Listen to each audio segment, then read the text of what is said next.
learned more about the business, then went on to live in Hoboken, and I sold luxury real estate. And then Okay. from there, Nick and I decided, you know what, let's make a go at this, go home, kind of take over that business, and now we're working on expansion. Nice. So you're also in Burlington City? Yep, so right now our office and the majority of our properties are in Bordentown City, but our portfolio is currently Bordentown City, Bordentown Township, Roebling, Burlington City, and Burlington Township. So I like to say that we would probably buy anything that fits within our investment realm within Burlington County. Yeah. So Burlington County is kind of our main focus. But Bordentown will always be our baby, and that's where we give back and spend the most time and effort. Yeah. No, definitely you guys, you have cool parents. I haven't met your dad, I don't think. I met your mom. Maybe at one of the events. Yeah. He's a hardcore, Your mom and I bonded, hardcore so. Italian, yeah, workaholic, that kind of guy, yeah. Well, that's the other thing too. Like, being that you're kind of in a lot of small towns or communities that have that Main Street footprint. Yeah. Was that on purpose or just kind of how it happened? I think it kind of was how it happened to start, but now we're being, we're more focused on our efforts. That it seems that that's the trend of what's happening within the nation, is that a lot of the baby boomers are selling the big homes and saying we don't need this 5,000 square foot home out in the countryside, and they want to be somewhere that they can walk to a restaurant, they can walk to a bar, and then we're also seeing that the younger generations are coming out of college. They're getting great jobs, and we're having some pretty fantastic applicants who want to be in a downtown. And people who otherwise would have gone and bought an expensive home, they want to rent and have the flexibility of just pick up and go on the weekend, no cutting the grass, no shoveling the snow. And that's kind of where we're focused on as kind of a whole ecosystem, restaurants, bars, bookshops, and the overall lifestyle of not having to be in a big city like Manhattan or where I lived was Hoboken, but still have the benefits of that community. Well, that's really is that like a millennial, in the lower generation you're finding? I would say the demographics that we see now moving into these small cities are kind of wide ranging. It's anywhere, like I said, from the baby boomers. So we're seeing people who are between their 50s and 60s, and they're selling, like I said, the big property, and they just want to have the comfort of being in a downtown. And then anyone 30 and younger, they've basically given up on the idea of buying some big house in the middle of nowhere. And a handful of them, because of COVID, my wife included, was able to work from home. So you're seeing some really high-paying jobs, and people who would otherwise be forced to be in Philadelphia, New York City, or DC, those people have now started to drip into these cities and small cities and towns, and they can live in a Haddonfield, they can live in a Bordentown, they can live in a New Hope, and go to the city maybe twice a week. My wife is in New York City 2 days a week, so she gets the job and the benefits of working in Manhattan, but can live in a Bordentown city. Yeah, yeah. So that's what we're seeing. And it's close to the train station. Yep. So yeah, from Bordentown, we wake up, get ready, coffee, all that stuff, walk the dog.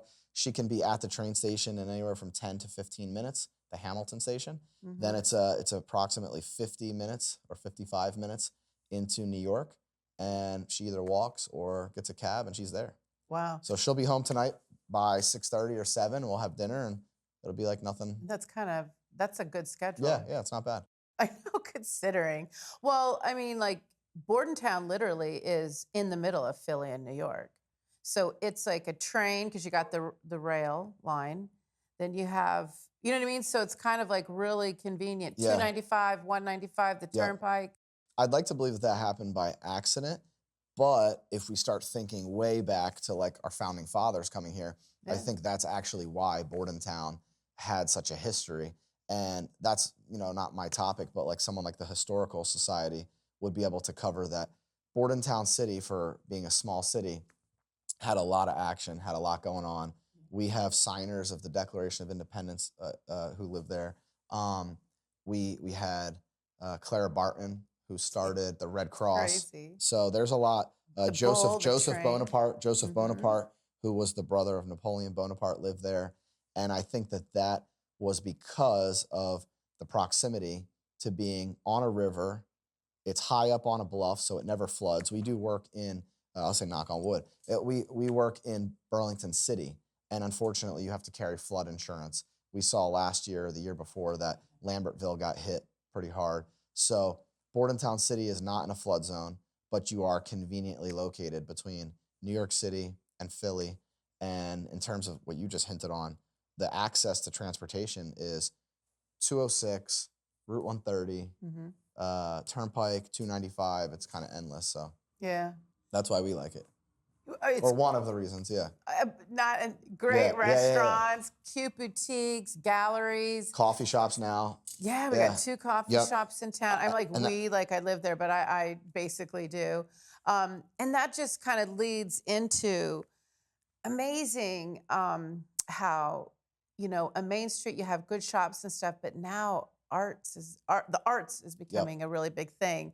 And I know Seward Johnson Ateliers has these rentable pieces. So tell us, well, it didn't start with them. Tell us a little bit of story about, like, first of all, how you got it. Yep. So I think, yeah, that's super exciting. And the Bordentown Sculpture Foundation is the nonprofit and the 501c3 that we're operating. It's myself, my wife Heather, my brother Nick Schino, and our best friend Jill Skipper. So the 4 of us came together and we were tossing around ideas about how can we bring more art into the community. Whether it was sculptures, we worked with some different entities doing a porch fest for 2 different years that our company sponsored. And what we found was that when we go on vacation, whether you're in Europe and you see these beautiful old sculptures that have been there for hundreds of years, or when you go down to Haddonfield or to New Hope, all of these areas had public art, and Bordentown City, it seemed like it was missing. So we came together and said, how could we do it? And we were pushed in the direction of creating a nonprofit, and that's how the Bordentown Sculpture Foundation was founded. And our first couple projects, we self-funded within our group, our board of trustees. And the first one was a bronze sculpture called Ballerinas, and it was installed at 346 Farnsworth. Right there in the front, you can see it. You can see it from Farnsworth Avenue, but it is right in a little garden. And that was our first proof of concept. So we were able to take it to the city commissioners and say, look, this is possible. We had a ton of positive feedback. And that's when people started asking, how can we get involved? Can we donate money? Can we donate time? And that kind of inspired us to go on to some other projects. And through mutual contacts, we were introduced to the Seward Johnson Atelier, and they have some really amazing lifelike pieces. I'm sure everybody has seen them, and it's large bronze, typically a human, and they're in various stages of their life. They could be painting the side of a building, they could be reading the newspaper, and we thought that would be fantastic to bring to town. So we were able to work with them. It took about a year going back and forth, and we did rent or take on loan 3 separate pieces. And today we still have them. We have the Monet, who's painting on an easel overlooking Hilltop Park. Okay, so let's talk about the Monet. We have video here that we're showing. You guys literally lifting this up, and you had to put them over stations, put them on a roller wheel, and roll it down to the park. And it's amazing. Like, weren't you terrified you were gonna break it? Because that was, that's an expensive piece. Yeah, I mean, we're kind of a build it and they will come mentality group. So we figured out the contracts, figured out the funding, and then, like you said, thankfully you were there that day to offer us some support and take pictures and videos and all that fun stuff. But working with an entity like the Seward Johnson Atelier was helpful because that's what they do. So without them, I would have never been able to get them installed. So they have the equipment. We have a couple other projects that I'm sure we'll talk about that are coming up, but we're gonna have to actually rent a forklift. We're gonna have different pieces of equipment to move them because some of these pieces, especially if they're cast from bronze, are anywhere from 300 to 500 pounds. Right, so you and I aren't rolling it around. Yeah, we're not like, hey, everybody get together.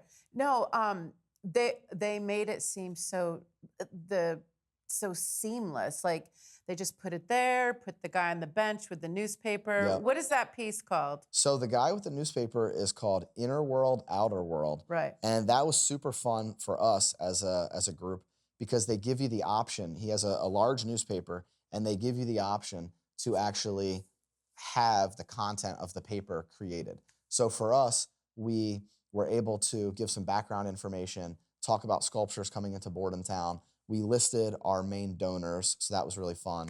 We put in a QR code, and there was a lot of information about the arts and what we're planning. So if someone goes and sits next to the guy, they can lean over and look at the newspaper and get more information. I know. I thought that was awesome. Yeah, that one is one of my favorites. He's like disturbingly, Yeah. he looks so real. And if somebody doesn't know that you have or they're new, they're going to think someone's sitting on the bench. Yep. Yeah, he's located on Farnsworth Avenue in Bordentown, right next to Jurassic Park and Old Town Pub. And people will literally, I've had people tell me they walk out of the restaurant, especially if they've had a few drinks, and they're like, holy, they get scared. And it catches them off guard because you've got a guy leaning there reading the paper. So I know. but And it's they're like, fun, why yeah. is he wearing a coat? It's fun. nice. So that one Good. we actually, I can say that we signed a contract that it will be staying for another year. So that had some of the best feedback, and we're going to keep that one. Nice. And then let's talk about what you have coming up. You got some exciting things coming up. So right now we're working on our main project is going to be called a sculpture zoo. So it's a Bordentown Sculpture Zoo. It will be located in Hilltop Park, overlooking the river. And we got the idea from, like I said, traveling to different areas, and you see these really fun animals. Some are small, some are very large. A lot of universities will do whatever their mascot is. Mm-hmm. But then there's a few areas like Haddonfield as one of them, who I'm friends with the gentleman who started their sculpture foundation. And he came up with a concept of doing a little zoo and having everyone come visit it. So what we did is we drew up a proposal and had the city commissioners obviously involved. And we worked closely with them to get approval to bring bronze sculptures of various animals. So up to date, we've got funding from some very generous donors. And the three animals that we have are a giant elephant, a hippo, and a gorilla. And they call it the sitting gorilla. Like, what's the size? Are they life-size? So they're they're not life-size. These things will be probably 400 pounds, 500 pounds of cast bronze. Wow. So they're gorgeous. They can stay outside for indefinitely. And the gorilla, he's up on all arms and legs and kind of looks pretty amazing. He's probably maybe 3 feet, 4 feet off the ground. Fun. The elephant is probably 5 to 6 feet tall. The hippo is probably 2 or 3 of me put together lengthwise, and then maybe 5 feet. So they're very large. It's going to be pretty fun for a child to walk up and get to be inside of a animal sculpture zoo. And of course, you know, one of our missions, or part of our mission statement, is to offer public art. And if it's going to be public, in our opinion, it has to be affordable or free. So the really exciting concept is that it's in a public park, and working with the city commissioners allows us to give access to anybody. Yeah. So whether it's kids, grandparents, parents, once it's installed, we're going to start having some events, maybe have an ice cream party, that kind of stuff. We want to make it so that the actual public can come and live within the art, not just people who can afford to go to a fancy museum. Right. Now this is, you know, I love that you're bringing, okay, at the installation at the park, right, of the Monet, there was a little boy there and his father. Yeah. And I just got the chills because I'm like, this kid is watching something happen that he'll never forget. And the fact that you're now putting a park up there for children, how does that impact, in your opinion? Yeah. Why is that important for kids?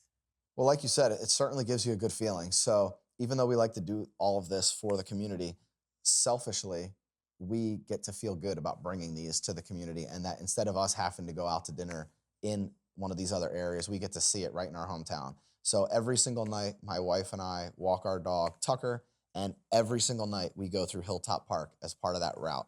So I think that will be fun as a future thing to know that they're there. and then all of our neighbors, all of our friends, they're going to get to experience that. So whether it's a little kid or there was an older woman who was freaking out and saying, I got to go get my husband. He's never going to believe that we just got Seward Johnson sculptures in this park. So I think it's an incredible feeling, and it will hopefully inspire and curate more curiosity into the arts and all sorts of arts, sculpture, mural, obviously performing, music. So I think that when people live there, and in our, we had our annual fundraiser, which you were at the Yeah, Seward that was Johnson great. Atelier, and my brother, he had made a few comments about that. Part of the reason that we're doing this is to give people a sense of community and also a sense of purpose, that why not us? So I hope, to answer your question, that young kid, that young boy, he is able to say with pride, why not us? Bordentown City, we can pull punches with Haddonfield, with New Hope, with Princeton. Princeton. Mhm. And that's my idea, is that people in Bordentown should feel that Bordentown is as special as we all think it is. Yeah. Bordentown's a pretty cool little Yeah. town, that's for sure. And, well, come on, you got one more. So that's our main focus right now. The main focus is the Sculpture Zoo. Then we're really excited that we will be bringing another Seward Johnson sculpture into town, and the name of it is Coming Home. People can Google it, Coming Home by Seward Johnson, and it is a soldier who's in fatigues, and he appears to be hugging his daughter, and the daughter's holding a little American flag. The sculpture is them in a full embrace, and it's really beautiful. I think anybody who looks at it gets the chills. And we're going to be bringing it in September of Mhm. 2025. Okay. It will be going most likely on Park Street, right out front of Laura's Salon. He's going to have a beautiful flagpole there and lights. And that was something that we wanted to do to honor our veterans and to highlight the local military, which, we're so close to all various different bases, and then the history of Bordentown through the Revolutionary War, there's just a lot of history. So it was something that we wanted to do, and that a few people came forward to me and said, hey, if we're going to do sculpture, can we have one that has an element of U.S. pride, of military, for the veterans as well? So that's exciting for us. I mean, we are free. Freedom's not Yep. free. And so the fact that you guys are Oh, I honoring totally it. forgot, actually. I can't believe I almost forgot this. But So the Coming Home, this is probably the most exciting part about it. The Coming Home sculpture was actually in the Pentagon under the wow. direction of General Colin Powell. So Colin Powell, he found out about this piece, and Seward Johnson had served in the military in his younger years. So he was inspired by his time in the military to do this piece. So at some point, General Colin Powell, and Seward Johnson met. He did a full tour of the Pentagon, and the sculpture was installed there. So I think, in terms of pride and things like that, it's Wow. pretty amazing that a sculpture that was in the Pentagon is going to be in Bordentown City. That's awesome. Yeah. Because it's the Pentagon. Yeah, exactly. It's not like you just, it was like on this side of a street or wherever. It was in the Yep, Pentagon, yep. which is, you can't even get into the Pentagon, Yeah. can you? I know I can't. I know, I think you need Yeah. special privilege. Yeah. That's incredible. How did you even get your hands on that? Was it just available, or? So I think it was not readily available, at least. There was a waiting list. So I think because of our relationship working with Lynn and Emma, who basically run the Seward Johnson Atelier, in working with them and doing those other 3 pieces, they saw proof of concept that we were a trustworthy partner, and Yeah. that we were going to have them in really amazing places, and that we would be a good person to partner with. So we reached out to them and said, do you have anything that would honor veterans? Do you have anything that's military? That's kind of how it started, was a question.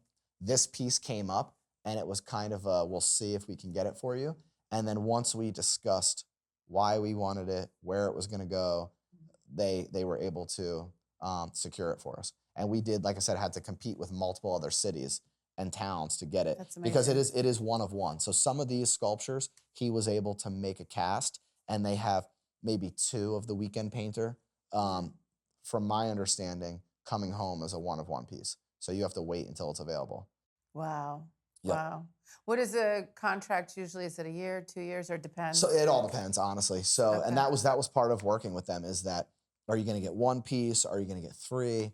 How public is it? You know, part of their mission statement is that it has to remain within the public view.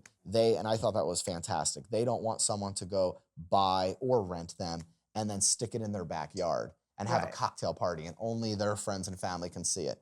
Part of the Okay. mission statement is it has to remain public for, I think, uninterrupted for at least 16 to 18 hours a day.